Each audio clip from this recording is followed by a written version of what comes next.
Hello guys, welcome to Ansis. ഇന്ന് നമ്മളിവിടെ discuss ചെയ്യാൻ പോകുന്നത് ഏറ്റവും ചീപ്പസ്റ്റ് ആയിട്ട് ചെയിൻ ലൂബിങ്ങും അതേപോലെ തന്നെ ക്ലീനിങ്ങും എങ്ങനെ ചെയ്യാം, അതേപോലെ തന്നെ അത്യാവശ്യം ഈസി ആയിട്ടുള്ള ഒരു മെത്തേഡാണ് ഞാനിവിടെ ഫോളോ ചെയ്യുന്നത്. അതേപോലെ തന്നെ വേറെ വേസ്റ്റേജും കാര്യങ്ങളൊക്കെ ഏറ്റവും മിനിമലായിട്ടുള്ള രീതിയിൽ എങ്ങനെ ചെയ്യാം എന്നൊക്കെയാണ്. ഓക്കെ, അപ്പോൾ ആദ്യം തന്നെ എല്ലാവർക്കും ഉള്ള ഡൗട്ടാണ് എത്ര കിലോമീറ്ററിൽ ചെയ്യണം, 1000 കിലോമീറ്റർ അല്ല 500 കിലോമീറ്ററോ, അങ്ങനെ ഒന്നും നോക്കണ്ട. സിമ്പിളായിട്ട് നമ്മൾ നമ്മുടെ ചെയിൻ ഇൻസ്പെക്റ്റ് ചെയ്യാം. ചെയിൻ ഡ്രൈ ആണെങ്കിൽ ലൂബ് ചെയ്യാം, ചെയിൻ ഡേർട്ടി ആണെങ്കിൽ ലൂബിങ്ങിൻ്റെ മുമ്പ് നമ്മൾ ക്ലീനിങ് ചെയ്യാം. അപ്പോൾ എല്ലാ ലൂബിങ് സമയത്തും നമുക്ക് ക്ലീൻ ചെയ്യേണ്ട ആവശ്യം വരില്ല, പക്ഷേ എല്ലാ ക്ലീൻ ചെയ്യുന്ന സമയത്തും നമുക്ക് അതിനുശേഷം ലൂബ് ചെയ്യാനുണ്ടാവും. ഓക്കെ, അപ്പോൾ ഇത്ര സിമ്പിളായിട്ട് ഇങ്ങനെ നോക്കിയാൽ മതി. അല്ല ഇത്ര കിലോമീറ്റർ, ചിലപ്പോൾ മഴക്കാലത്ത് കുറച്ച് ലൈഫേ കിട്ടുള്ളൂ, നല്ല ഡ്രൈ ആവും. നമ്മൾ കിലോമീറ്റർ നോക്കി പോയാൽ ചിലപ്പോൾ ചെയിൻ അടിച്ചു പോകും. ഓക്കെ, പിന്നെ ഏറ്റവും ഇതിനേക്കാളൊക്കെ ഇമ്പോർട്ടൻ്റ് ആയിട്ടുള്ളൊരു കാര്യമുണ്ട്, ചെയിനിൻ്റെ ടൈറ്റ്, ചെയിൻ സ്ലാക്ക്. അതൊരു 1 ഇഞ്ച്, അതായത് ചെയിനിൻ്റെ മേലേക്കും താഴേക്കുള്ള മൂവ്മെൻറ്റ് ഒരു പൊസിഷന് നമ്മൾ എടുക്കുക, അവിടുന്ന് എത്ര മൂവ് ചെയ്യുന്നുണ്ട് എന്നുള്ള രീതിയിൽ നോക്കുക. അങ്ങനെ 1 ഇഞ്ച് രീതിയിൽ ഗ്യാപ്പ് വരുന്ന രീതിയിൽ, അത് യൂസർ മാനുവൽ കൊടുത്തിട്ടുണ്ടാവും എത്ര സ്ലാക്കാണ് വേണ്ടതെന്നുള്ളത്.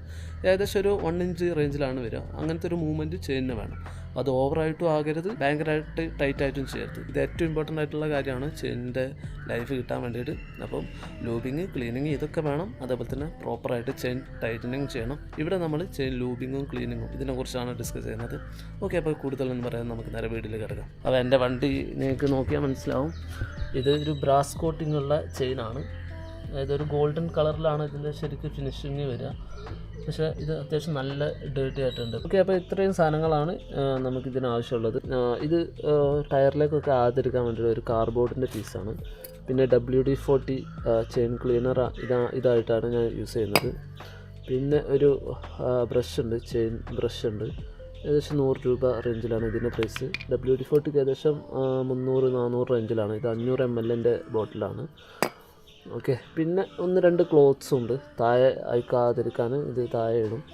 പിന്നെ നമുക്ക് ഇത് ചെയിൻ ഒന്ന് തുടക്കാൻ വേണ്ടിയിട്ട് ഇങ്ങനെ 1-2 ക്ലോത്ത് ഉപയോഗിക്കും. ഇത്രയാണ് ചെയിൻ ക്ലീനിങ്ങിന് ഉപയോഗിക്കുന്നത്. പിന്നെ ചെയിൻ ലൂബിങ്ങിന് ഞാൻ യൂസ് ചെയ്യുന്നത് ഇത് ഗിയർ ഓയിലാണ്. മോട്യൂളിൻ്റെ 80-90 ഗ്രേഡ് ഗിയർ ഓയിലാണ് യൂസ് ചെയ്യുന്നത്. പിന്നെ അതേപോലെ തന്നെ ഇത് അപ്ലൈ ചെയ്യാൻ വേണ്ടിയിട്ട് ഒരു ടൂത്ത് ബ്രഷ്. ഇത്രയാണ് ചെയിൻ ലൂബിങ്ങിന് ഞാൻ ഉപയോഗിക്കുന്നത്. ഓക്കെ, ഇപ്പോൾ ആദ്യം തന്നെ അയക്കാതിരിക്കാൻ ഇത് വിരിക്കും. ഇനി WD-40 എടുത്തിട്ട് ആദ്യം ഒറ്റൊരു കോട്ടിങ് അടിക്കും. മൊത്തത്തിലൊരു കോട്ടിങ് ചെയ്യും, ജസ്റ്റ് ഒരു കോട്ടിങ്.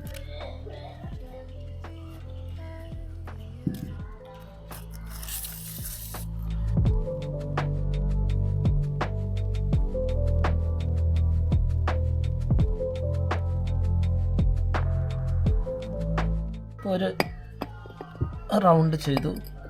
ഇനി അതിന് ശേഷം ഇത് ഒന്ന് കടത്തി വിടും. എന്നിട്ട് ഇത് ഇങ്ങനെ വെക്കും. ഭയങ്കര ഹാർഡായിട്ട് ചെയ്യരുത്, ജസ്റ്റ് നോർമൽ രീതിയിലൊന്നും ഇങ്ങനെ ആക്കുക. ഇതെടുക്കണ്ട, ഫുൾ റൗണ്ട് ചെയ്തതിന് ശേഷം നമുക്കിതെടുത്താൽ മതി. റൗണ്ടായി. ഇനി നമുക്ക് ഇതെടുത്തിട്ട് ഈ ഒരു പോർഷൻ നമുക്ക് ഇനി കവർ ചെയ്യാനുണ്ടാവും. ബെറ്റർ ഇങ്ങോട്ട് റൊട്ടേറ്റ് ചെയ്യുന്നതാണ്, കാരണം അങ്ങോട്ട് റൊട്ടേറ്റ് ചെയ്യുമ്പോൾ നമ്മൾ കൈയൊക്കെ ഇതിൻ്റെ ഉള്ളിൽ, സ്പ്രോക്കറ്റിൻ്റെ ഉള്ളിലേക്കൊക്കെ ആകാൻ സാധ്യതയുണ്ട്. ഇങ്ങനെ ആകുമ്പോൾ ആ പ്രശ്നമില്ല.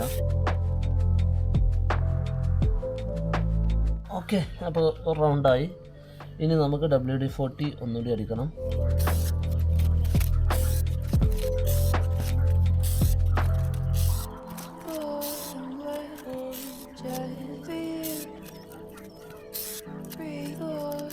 ഓക്കെ, അപ്പോൾ ഇപ്പോൾ നമ്മൾ തുടങ്ങിയെടുത്തെത്തി. ഇപ്പോൾ നിങ്ങൾക്ക് കാണാൻ സാധിക്കും അതിൻ്റെ ആ ഒരു ഗോൾഡൻ കളർ, അല്ലെങ്കിൽ ബ്രാസ് കോട്ടിങ്ങിൻ്റെ ആ ഒരു കളർ ഇങ്ങനെ ചെറുതായിട്ട് വന്നിട്ടുണ്ട്. ഇനി ഈ സ്പ്രോക്കറ്റിൻ്റെ ഈ ഏരിയ ഒക്കെ ക്ലീൻ ചെയ്യണമെങ്കിൽ നമുക്ക് ഈ ബ്രഷിൻ്റെ ഈ ഭാഗം ഉപയോഗിക്കാവുന്നതാണ്.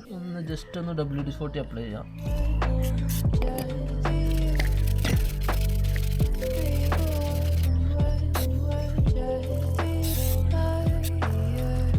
ഇനി ഒരു തുണി കൊണ്ട് നമുക്കിത് തുടച്ചെടുക്കാം. ഇങ്ങനെ കൈ കൊണ്ട് തുടക്കുമ്പോഴൊക്കെ ഇങ്ങോട്ട് റൊട്ടേറ്റ് ചെയ്യുക, അല്ലെങ്കിൽ സ്പ്രോക്കറ്റിൻ്റെ ഉള്ളിൽ കൈ കുടുങ്ങാൻ സാധ്യതയുണ്ട്.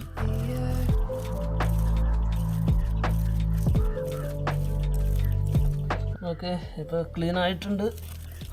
ഈ ചെയിൻ ക്ലീനർ ചെയിനിൽ മാക്സിമം നമ്മൾ തുടച്ചെടുക്കുക.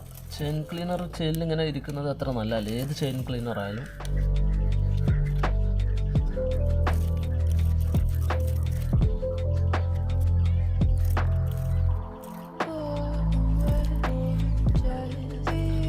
ഓക്കെ, അപ്പോൾ ചെയിൻ ക്ലീനിങ് കഴിഞ്ഞു. ഇനി നമുക്ക് ലൂബ് ചെയ്യണം. ഓക്കെ, അപ്പോൾ ലൂബിങ്ങിന് ഞാൻ ഗിയർ ഓയിലാണ് യൂസ് ചെയ്യുന്നത്. മോട്ടോളിൻ്റെ ഗിയർ ഓയിലാണ്. ഇത് ഞാനൊരു ഹാൻഡ് വാഷിൻ്റെ ബോട്ടിലേക്ക് ആക്കിയതാണ് നമുക്ക് പ്രസ് ചെയ്തെടുക്കാൻ വേണ്ടിയിട്ട്. ജസ്റ്റ് ഒരു 2 ഡ്രോപ്പ് അത്ര മതി, താഴോട്ട് പോകാത്ത രീതിയിൽ ചെയ്യാം.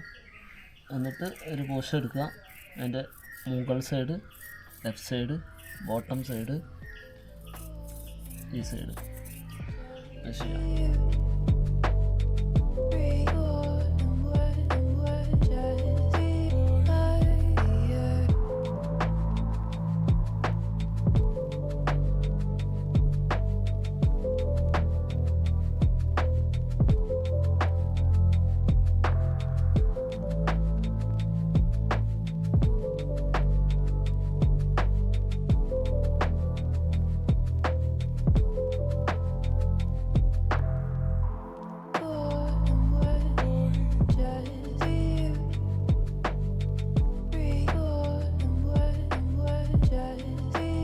ഓക്കെ, അപ്പോൾ നമ്മുടെ ലൂബിങ് ചെയ്തിട്ടുണ്ട്. അപ്പോൾ ഇങ്ങനെയാണ് ഞാൻ ക്ലീനിങ് ആൻഡ് ലൂബിങ് ചെയ്യുന്നത്. അപ്പോൾ ഇതിൻ്റെ മെച്ചം എന്ന് പറഞ്ഞാൽ എന്താണ് ഇതിൻ്റെ മെച്ചം എന്താണെന്ന് വെച്ചാൽ ലൂബിങ് ഭയങ്കര കോസ്റ്റ് എഫക്റ്റീവാണ്. ഏകദേശം 300 സംതിങ് രൂപയ്ക്ക് ഞാനൊരു 1 ലിറ്റർ ബോട്ടിൽ, മോട്ടോളിൻ്റെ ബോട്ടിൽ വണ്ടി എടുത്ത് അന്ന് വാങ്ങിയത്. അപ്പോൾ 2 കൊല്ലം കഴിഞ്ഞു. ഇപ്പോൾ ആ ബോട്ടിൽ ഹാഫ് ഉണ്ട്, ഇനി ബാക്കിയുണ്ട്.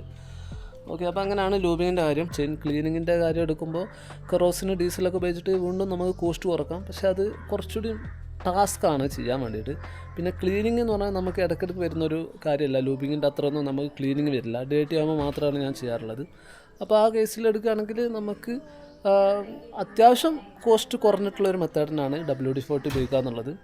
ചെയിൻ ക്ലീനറിൻ്റെ അത്ര റേറ്റ് വരുന്നില്ല. WD-40 ഉപയോഗിച്ചിട്ട് ഞാൻ ഏകദേശം 20,000 കിലോമീറ്റർ ഫസ്റ്റ് ചെയിൻ ഓടിയിട്ടുണ്ട്. അത് വെച്ചാണ് ക്ലീൻ ചെയ്ത്. വലിയ പ്രശ്നമൊന്നുമില്ല. WD-40 ചിലർ ചെയിന് പ്രശ്നമാണെന്നൊക്കെ പറയാറുണ്ട്. പ്രശ്നമൊന്നുമില്ല. പിന്നെ രണ്ടാമത്തെ അഡ്വാൻറ്റേജ് എന്ന് പറഞ്ഞാൽ നമുക്ക് വേസ്റ്റേജ് ഒന്നുമില്ല. ഈ ടൂത്ത് ബ്രഷിൽ ചെയിൻ ലൂബാക്കിയിട്ട് ചെയ്യുന്നതുകൊണ്ട് വേസ്റ്റേജ് ഒന്നുമില്ല. കറക്റ്റ് വേണ്ട അളവിൽ മാത്രം ടൂത്ത് ബ്രഷിലാക്കിയിട്ട് അത് ചെറിയ ചെറിയ പോർഷനിലായിട്ട് അപ്ലൈ ചെയ്യണം. കുറച്ചൊരു ഒരു ടൈം, ഒരു 5 മിനിറ്റ് എക്സ്ട്രാ ടൈം എടുക്കും. അത് മാത്രമേ ഉള്ളൂ പ്രശ്നം. ഓക്കെ, അപ്പോൾ ഇത്രയേ ഉള്ളൂ. Thanks for watching this video.